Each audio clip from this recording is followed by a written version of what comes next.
ce pays et sur ses habitants. Aujourd'hui, une famille nous ouvre ses portes pour nous montrer son quotidien. On dit le pays très conservateur. Qu'en est-il ? Quelle place pour la femme ? On voit tout cela avec Stéphanie Pérez, Régis Maté et Juliette Cohen-Olivieri.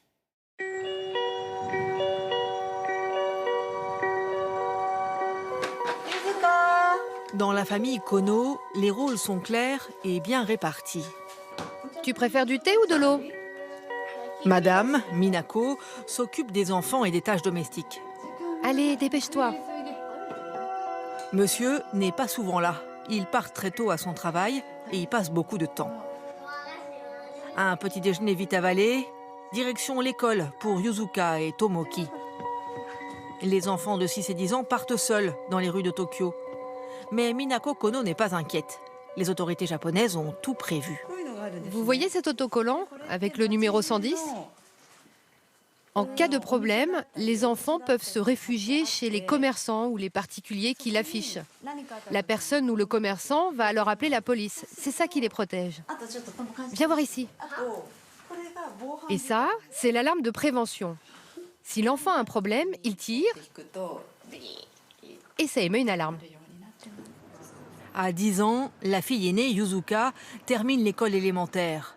Mais en ce moment, elle doit étudier 2 fois plus. Je vais passer le concours pour entrer dans une école privée. Donc je prends des cours en plus le soir. Comme ça, après, je pourrai aller dans la meilleure université de Tokyo. Intégrer une bonne école. Tous les enfants de ce quartier favorisé ont la même pression. Pour atteindre cet objectif et multiplier les chances, Minako a arrêté de travailler.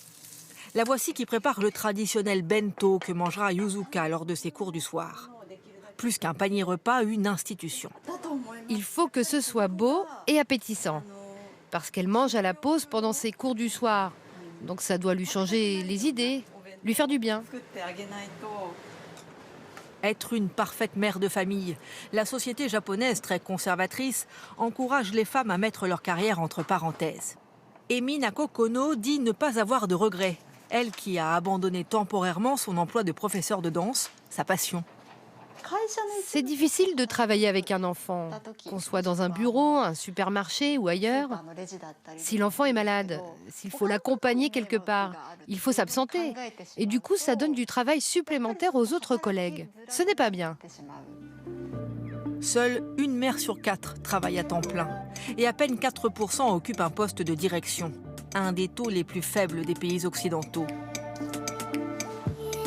Fin de semaine. Même le week-end, Minako continue de tout gérer. Rien de très choquant selon son mari. Médecin très occupé, il n'a que quelques minutes à nous accorder. Et compare les femmes françaises aux japonaises. J'ai entendu dire que les femmes françaises sont fortes, indépendantes. Une fois que vous êtes marié avec elles, il faut se dévouer à elles, les seconder. Les Françaises ne sont pas très populaires ici. Les Japonaises qui ont moins de revendications sont considérées, elles, comme de bonnes épouses. Il est l'heure pour les enfants d'aller au cours de karaté. La grande est active et elle est autonome. Mais le petit, il est plus faible. J'espère qu'il va s'endurcir en faisant du karaté. Sur ce, monsieur retourne à son bureau. Même quand il n'est pas à l'hôpital, il travaille chez lui. Quant à madame, elle doit se dépêcher. Dépêche-toi. Arriver avec ne serait-ce qu'une minute de retard, c'est très impoli. Au cours de karaté, sans surprise, ce sont essentiellement des mamans qui attendent sur le banc. Et c'est tout à fait normal, selon Minako. Le féminisme, l'égalité des sexes, ce ne sont pas des combats pour elle.